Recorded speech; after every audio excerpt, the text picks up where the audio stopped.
queridos alunos. Eu sou a professora Aline Rodrigues, professora de língua portuguesa do Colégio Ideal e do cursinho pré, do Colégio Ideal. Estivemos aí em um ano de muito trabalho árduo, cansativo, mas vamos esperar a recompensa. Espero que vocês estejam felizes, preparados. Vamos aqui aparar algumas arestas, muito necessário nessa reta final. A prova já é domingo, a primeira parte da prova, a parte de códigos e linguagens. E esse momento foi pensado com muito carinho para vocês.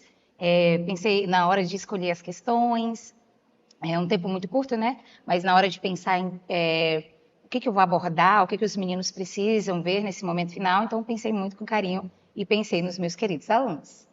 Então, a nossa aula será rápida, mas bem objetiva. Eu separei aqui algumas dicas importantes, a gente vai iniciar passando por essas dicas. Não estamos aqui inventando a roda, pelo contrário, nós estamos repassando, nós estamos aqui afinando alguns pontos.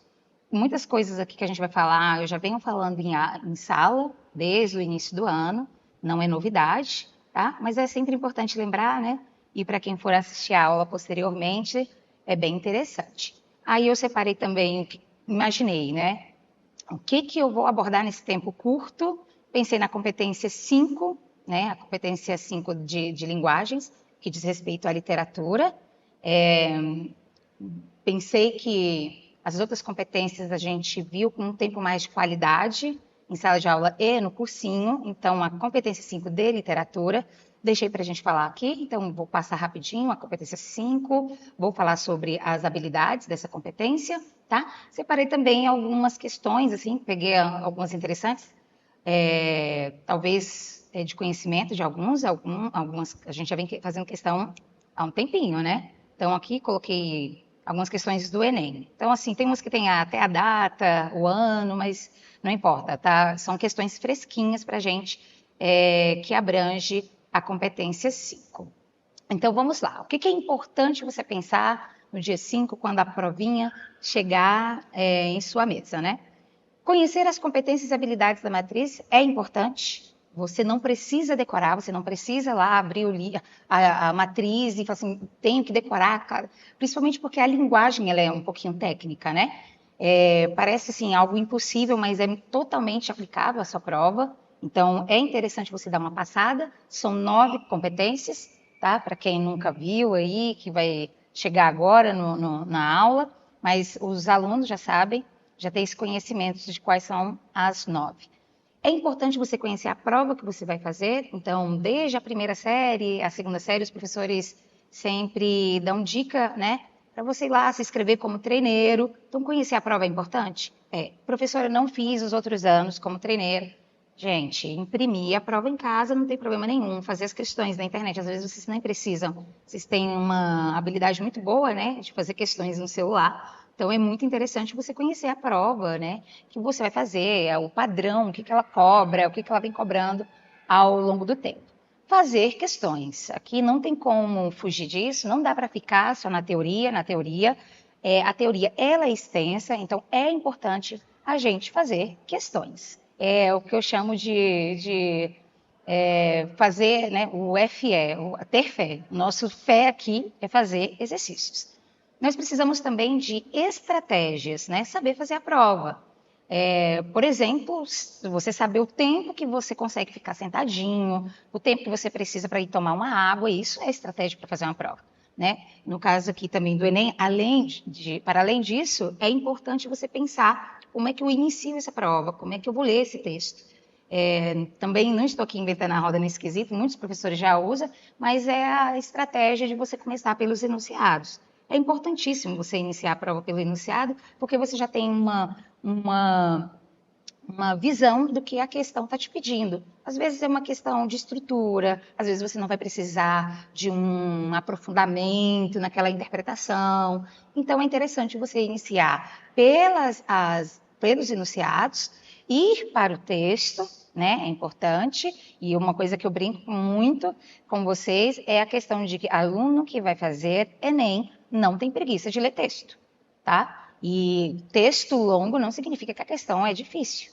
A gente já viu textinhos aí de 4 linhas ou poemas de 4 versos que nos dá muito trabalho, muito mais do que um texto aí, né, uns parágrafos longos, 2, 3 parágrafos. Então, o aluno não pode ter preguiça de ler texto. Então, viu o enunciado, entendeu o enunciado, vai para o texto, depois para as alternativas, para as assertivas, tá? É muito importante. Então, tem que saber ter estratégia de fazer a prova, né? Outra coisa que eu comentei com os alunos, eu acho que essa semana mesmo, é fazer toda a prova extensa, deixar a redação totalmente para o final. Cuidado, às vezes você está muito cansado, e você deixar a redação por último momento é complicado. Então, você tem que buscar boas estratégias junto com o seu professor de redação, né? Nós teremos também aqui, além da aula de língua portuguesa, a gente, baseada aqui na competência 5, nós teremos outros colegas aqui falando sobre a língua portuguesa e redação no Enem. Outra coisa interessante, gente, boa leitura, interpretação e análise dos textos. Tem umas pessoas que comentam, eu acho que de maneira um pouco inadequada, de que a prova cai pouca gramática, pouca literatura, o resto é interpretação. Gente, tudo é interpretação. Todas as áreas, né? As 9 competências, elas estão permeadas de análise e interpretação de texto. Então, a gente tem que tomar um cuidado. E o que seria a boa leitura? Eu coloquei boa leitura, né, como em primeiro plano aqui, é porque a gente tem que saber, para além de decodificar o que está posto ali, a gente tem que fazer uma leitura atenciosa. A gente sempre comenta em sala de aula sobre a questão do analfabetismo funcional. Pegou o texto, beleza, mas eu não entendi. Então, isso aqui é muito complicado. Isso aqui é a primeira parte. A boa leitura da sua prova, isso é importantíssimo. A interpretação e a análise do texto. Nós podemos também aqui ver, a gente só passar, né, porque eu vou ficar com a competência 5, é a questão de pensar os textos e as suas multiplicidades. Gente, texto, para além do que a gente conhece vulgarmente, desde o prezinho, né? Texto é muita coisa, né? E para o Enem, você tem que ir na sua cabeça que existem os textos verbais, os não verbais, e principalmente os textos mistos, que é uma preferência também do Enem. Ele adora brincar, né, com o texto verbal e o texto não verbal, que a gente chama de texto misto, né? Os textos multimodais também são importantíssimos. Pensar em texto e as suas multiplicidades, isso é interessante. Também, pensando em texto, a gente reconhecer a interdisciplinaridade dos textos, né? Elas estão juntas com outras áreas, com os outros contextos, com outro texto, o que a gente chama de intertextualidade, é importantíssimo, né? É uma prova que tem interdisciplinaridade e os textos que são escolhidos também. Então, isso é interessante. A conversa entre os textos, os diálogos entre os textos, né? A gente chama de intertextualidade, é importante. Reconhecer os tipos e gêneros textuais é importante. Se você pegar aí os 3 últimos Enem e vai fazer um raio-x da prova, você vai ver aí que até inventário é importante você ter um conhecimento, né?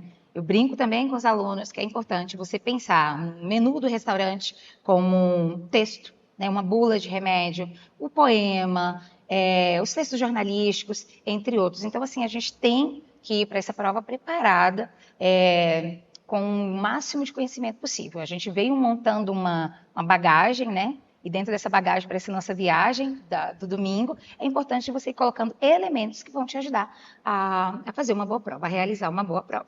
Então, pense nesses variados textos e gêneros textuais. Os alunos sempre me perguntam, professora, qual é a regra? Como é que eu sei? Como é que eu aprendo, de repente, cai inventário, nunca vi como é. Gente, tem uma notícia, é leitura.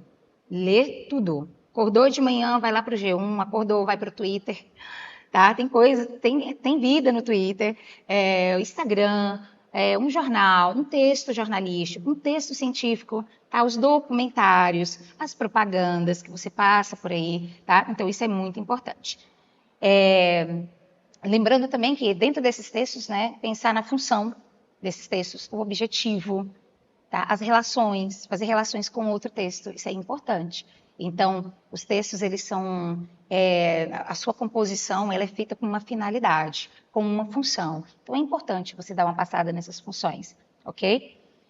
Estamos chegando aqui à nossa cerejinha do bolo da aula, tá? O texto literário, a natureza, a composição, a função e contexto, tá? O texto literário, então, ele é composto pela natureza, ele é pensado, ele tem uma composição que é pensada e uma função que também é pensada dentro de um contexto.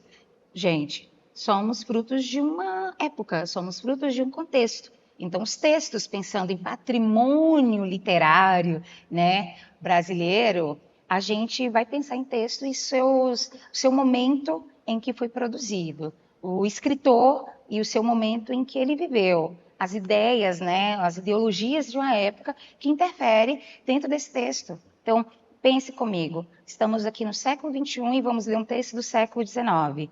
O que a gente tem que pensar? Pensar, né, o contexto que ele está inserido e outra, a matriz deixa claro que esse contexto não é puramente, como eu posso falar, só político. A gente tem um contexto político, contexto histórico, contexto social, isso é importante, tá? E como é que ela interfere dentro dessa composição, a escolha de cada elemento do texto, a escolha da temática, isso é muito importante, tá? E vem caindo muito, né, no Enem, essa questão do texto literário, a sua natureza, o seu contexto, a sua função. E também vamos pensar o texto literário e a sociedade, né? Vamos pensar o texto que foi produzido no século XIX e, para nós, qual é a sua importância? Quando eu tiro ele daquilo ali, o que sobra para essa sociedade, tá? Então, isso aqui vai ficar mais claro quando a gente for para as nossas competências.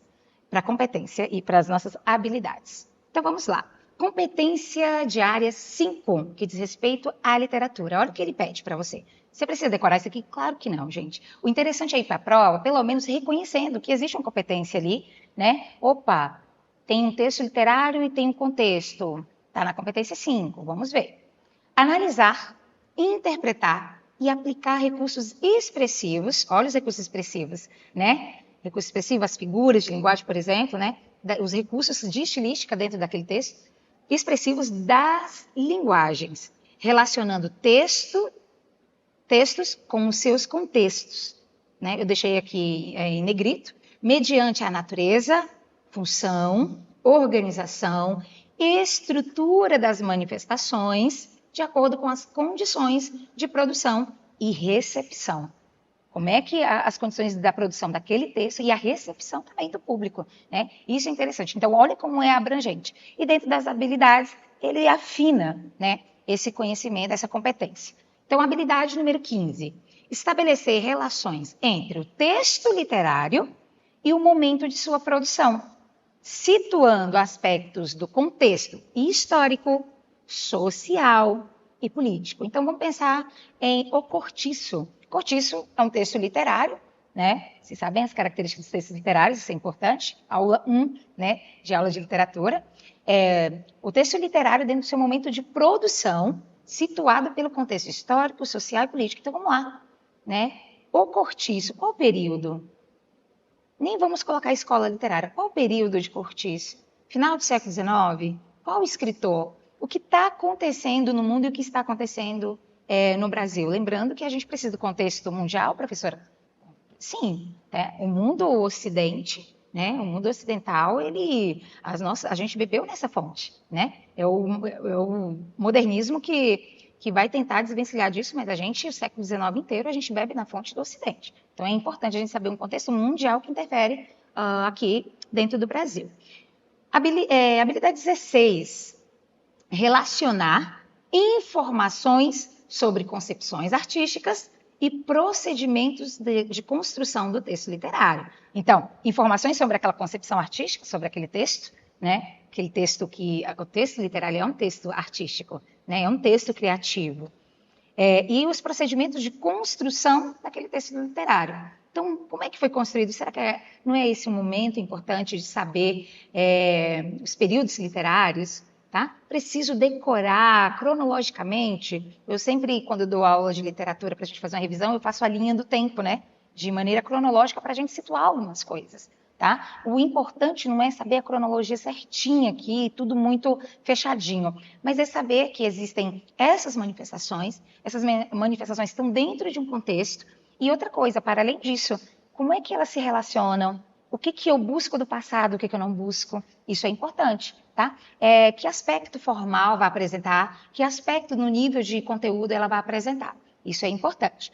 H17, habilidade 17. Reconhecer a presença de valores sociais e humanos. Gente, muito importante, tá? Pega os 3 últimos Enems aí, vocês vão ver, né, essas questões sobre um texto literário, onde você precisa reconhecer a presença de valores sociais e humanos. E o mais, atualizáveis, né, ou os permanentes, dentro do patrimônio literário nacional. Tá? O que muda, o que não muda, o que é muito parecido com o nosso, o que não é. Tá? Olha a importância da literatura canônica brasileira quando a gente vai pensar em comportamento, em valores sociais, em valores humanos. Então é muito importante. Gente, e outra coisa, né? Pensar esses textos literários dentro do seu contexto, do seu procedimento de construção, dos seus valores sociais e humanos, a gente pode utilizar isso aqui também na nossa redação. Então, é muito importante, tá? Tá vendo como todas as coisas estão ligadas? Não tem como estudar literatura para uma prova dessa e não utilizar os textos, né, e seu conhecimento literário dentro da redação. Então, vamos lá. Vamos, para vocês ficarem mais confortáveis, vamos aplicar. Não tem como a gente ficar na teoria aqui, né? Nosso tempo passa aqui e a gente não consegue fazer algumas coisas. Então, eu peguei algumas questões aleatórias dentro da competência 5, tá? Para a gente fazer aqui e brincar um pouquinho. Então, vamos lá. Psicologia de um vencido. Aluno que faz Enem não tem preguiça de ler texto, tá? Por favor. Vamos para o enunciado? Vamos fazer, né, aquela dica de partir do enunciado. A poesia de Augusto dos Anjos revela aspectos de uma literatura de transição designada como pré-modernista. Já te deu a resposta. Então, é uma literatura de transição, né, chamada de pré-modernismo. Opa, a gente então está transitando de onde para onde? Final do século XIX, simbolismo para Semana de Arte de 22, modernismo. Então, olha só, pré-modernismo é um período de transição, não é uma escola literária. Com relação à poética, aí você dá aquela... Gente, a prova é sua, você vai poder levar para casa, tá? Circule. Com relação à poética e à abordagem temática presentes no soneto, já sabemos que é um soneto, identificam-se marcas dessa literatura de transição? Como? Vamos para o texto, tá? Psicologia de um vencido. Eu, filho do carbono e do amoníaco, monstro de escuridão e rutilância, sofro, desde a epigênese da infância, a influência má dos signos do zodíaco. Profundissimamente hipocondríaco, este ambiente me causa repugnância. Sobe minha boca uma ânsia, análoga à ânsia que se escapa da boca de um cardíaco. Já o verme, este operário das ruínas, que o sangue podre das carnificinas come e a vida em geral declara guerra. Anda a espreitar meus olhos para roê-los e há de deixar-me apenas os cabelos na frialdade inorgânica da terra. Então, é uma obra pré-modernista. Pré-modernismo não é escola literária. A gente já sabe que uma das características do pré-modernismo é o sincretismo de estilo. O que é o sincretismo? A mistura. Sabendo disso, vamos para as questões. Não tem como ficar teorizando, fazendo uma revisão de pré-modernismo.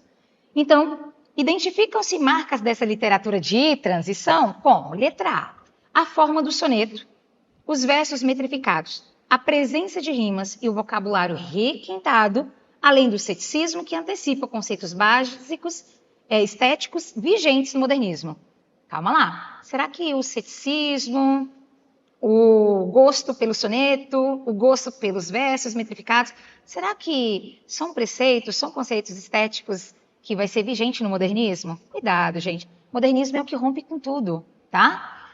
Letra B. O empenho do eu lírico pelo resgate da poesia simbolista.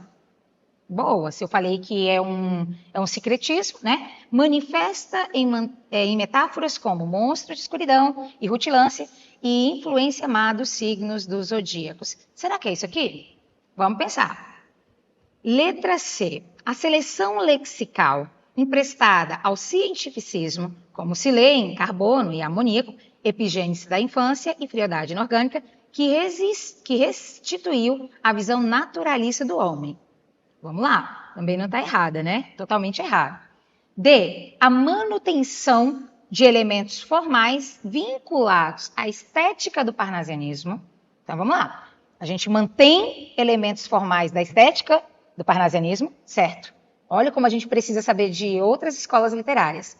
E do simbolismo, dimensionada pela inovação na expressividade poética e o desconcerto existencial. Será que é isso aqui? Será que a gente tem uma manutenção de elementos formais vinculados à estética, parnasianismo, e do simbolismo dicionada pela inovação e expressividade poética, o desconcerto existencial? Tá? E a letra E, a ênfase no processo de construção de uma poesia descritiva. Poesia descritiva, será? Parnasiana aqui. E ao mesmo tempo filosófica, que incorpora valores morais e científicos, mais tarde renovados pelos modernistas. Não mesmo. O nosso gabarito é letra D. Por quê? Porque mantemos elementos formais vinculados à estética do parnasiano e vamos resgatar o quê? O desconcerto existencial dos simbolistas. E indo ao texto, gente, se você perceber aí, é um corpo, né, pensando na efemeridade do corpo, da materialização do homem, através de um vocabulário cientificista, né? Olha só, a mais completa, letra D, porque as outras aparece a questão lexical emprestada do cientificismo lá do naturalismo, ok? Próxima questão. O mundo revivido. Vamos lá, do Enem de 2019. No processo de reconstituição do tempo vivido, o eu lírico projeta um conjunto de imagens cujo lirismo se fundamenta no, olha só, no processo de reconstituição de um tempo vivido. Vamos ver isso no texto. É isso que a gente está procurando. Alguém está reconstituindo o tempo que se passou. O eu lírico projeta um conjunto de imagens.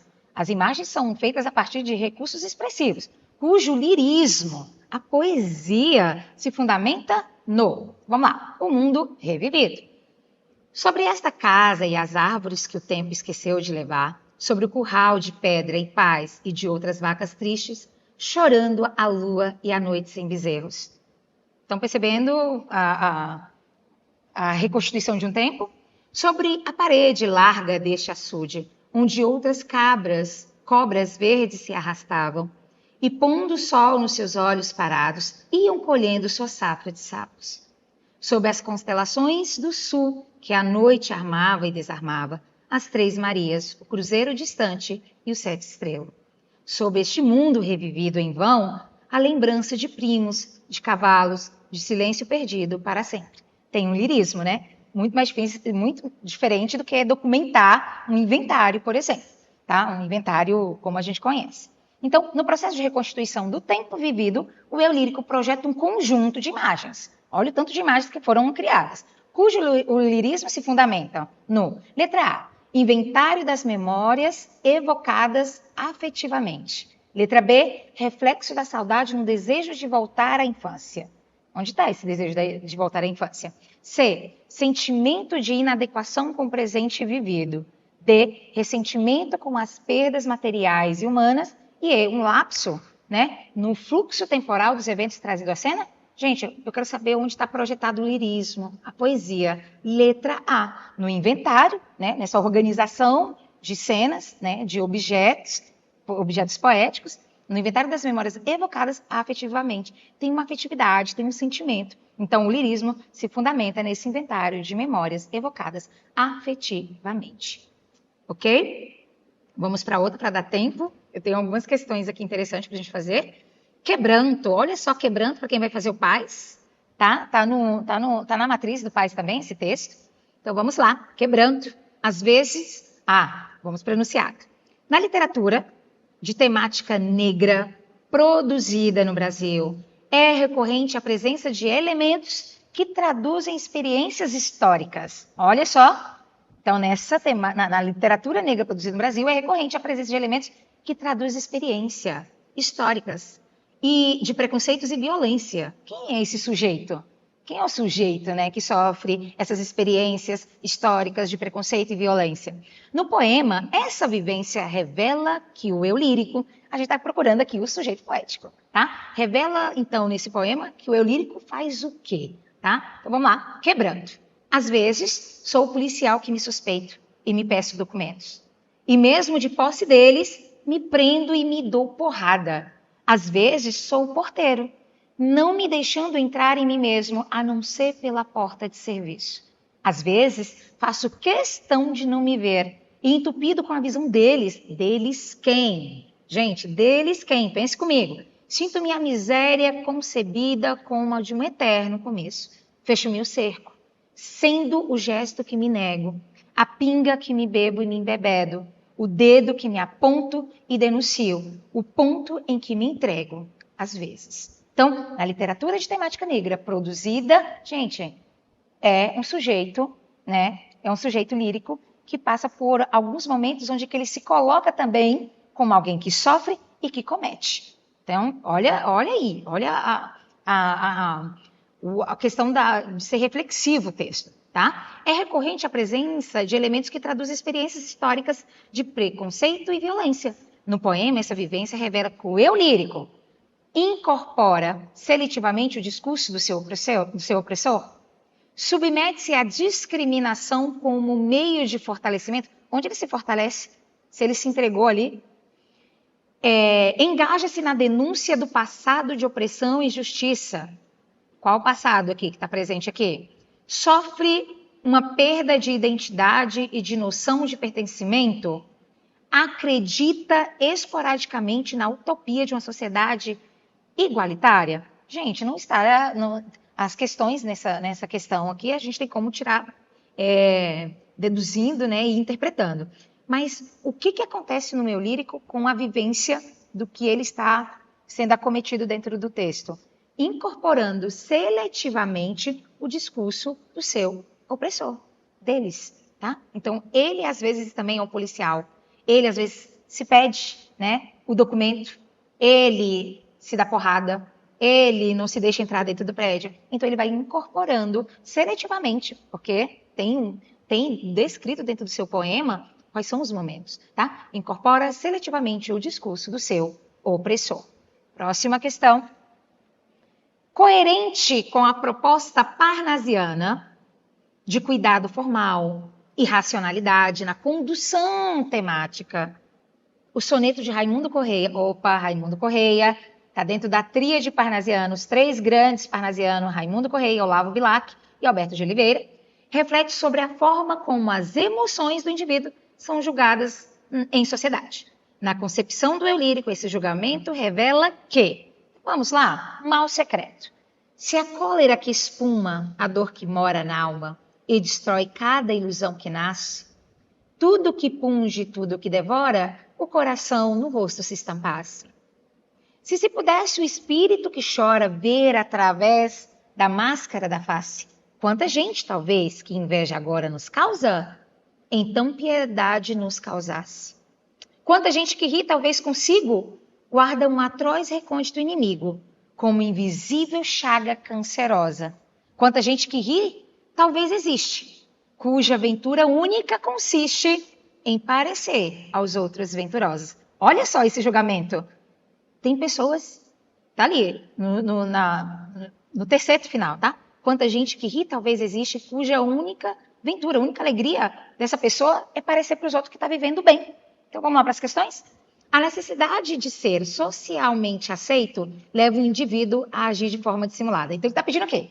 Na concepção do eu lírico, esse julgamento revela que, julgamento que foi feito ali no terceiro, a necessidade de ser socialmente aceito leva o indivíduo a agir de forma dissimulada. O sofrimento íntimo torna-se mais ameno quando compartilhado por um grupo social. A capacidade de perdoar e aceitar as diferenças neutraliza o sentimento da inveja. O instinto de solidariedade conduz o indivíduo a apiedar-se do próximo. Onde? Isso, né? A transfiguração da angústia em alegria é um artifício noviço ao convívio social. Pelo amor de Deus, né, gente? O julgamento que aparece no texto é que as pessoas têm a necessidade de ser socialmente aceito, a necessidade de ser socialmente aceito leva o indivíduo a agir de forma dissimulada, cheia de máscaras, né? Escondida, tá? Então, o nosso gabarito é letra A. Eu acho esse texto legal porque é o nosso Instagram do século XIX. Esses chopes dourados. Ao expressar uma percepção de atitudes e valores situados na passagem do tempo, olha só, analisando os valores sociais, tá? Ao expressar uma percepção de atitudes e valores situados na passagem do tempo, o eu lírico manifesta uma angústia, sintetizada em quê? Texto. Esses chopes dourados é um texto que eu gosto muito, tá? Do Jorge Vanderlei. Tem uma primeira parte, que é uma parte mais lírica, mas o Enem te deu um recorte, tá? E é bem pontual, sem perder tempo. Quando a geração do meu pai batia na minha, então a geração de cima, quando a geração do meu pai batia na minha, a minha achava que era normal, que a geração de cima só podia educar a de baixo batendo. Olha a questão da violência. Quando a minha geração batia na de vocês, ainda não sabia que estava errado. Olha a inocência, né? Então, quando essa geração do meio batia na de vocês, ainda não sabia que estava errado. Mas a geração de vocês já sabia. E cresceu odiando a geração de cima. Aí chegou esta hora em que todas as gerações já sabem de tudo e é péssimo ter pertencido à geração do meio, tendo errado quando apanhou da de cima e errado quando bateu na de baixo. E sabendo que, apesar de amaldiçoados, éramos todos inocentes, né? Olha só, um recorte de 3 gerações, né, com percepções diferentes de violência, mas que todos eram inocentes, né? É como se algo fosse de senso comum naquela época. Então, vamos lá. Ao expressar uma percepção de atitudes e valores situado na passagem do tempo, o eu lírico manifesta uma angústia sintetizada na compreensão da efemeridade das convicções antes vistas como sólidas. É isso que gera angústia? Compreender que as coisas são passageiras? B. Consciência das imperfeições aceitas na construção do senso comum. Revolta das novas gerações contra modelos tradicionais de educação. Pelo amor de Deus, né? É ótimo esses itens assim. Incerteza da perspectiva de mudança por parte das futuras gerações. Crueldade atribuída à forma de punição praticada pelos mais velhos. Gente, vai no que dá angústia ao eu lírico. Vai no que dá angústia. E a angústia que é aqui é que todo mundo era inocente. Era normal. Ou seja, consciência das imperfeições aceitas na construção do senso comum. Dá tempo de fazer mais uma? Uma última. Dias depois da morte de Dona Mariquinha, seu Lula, todo de luto, reuniu os negros no pátio da Casa Grande e falou para eles, tá? Eu comecei pelo texto para a gente ganhar tempo, mas vamos voltar aqui rapidinho? Ao expressar uma percepção de atitudes e valores. Olha só, olha a nossa habilidade aqui. Ao expressar uma percepção de atitudes e valores situados na passagem do tempo, o eu lírico, a condição dos trabalhadores escravizados do Santa Fé torna-se excepcionalmente aflitiva após a morte da Senhora do Engenho. Nessa passagem, o sofrimento a que se submetem é intensificado pela reação A. Então vamos lá. Depois da morte de Dona Mariquinha, seu Lula, todo de luto, reuniu os negros no pátio da Casa Grande e falou para eles. A voz não era mais daquela voz mansa de outros tempos. Agora seu Lula era o dono de tudo. O feitor, o negro Deodato, recebera as suas instruções aos gritos. Seu Lula não queria vadiagem naquele engenho.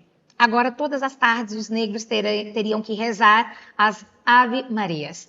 Negro não podia mais andar de reza para São Cosme e São Damião. Aquilo era feitiçaria.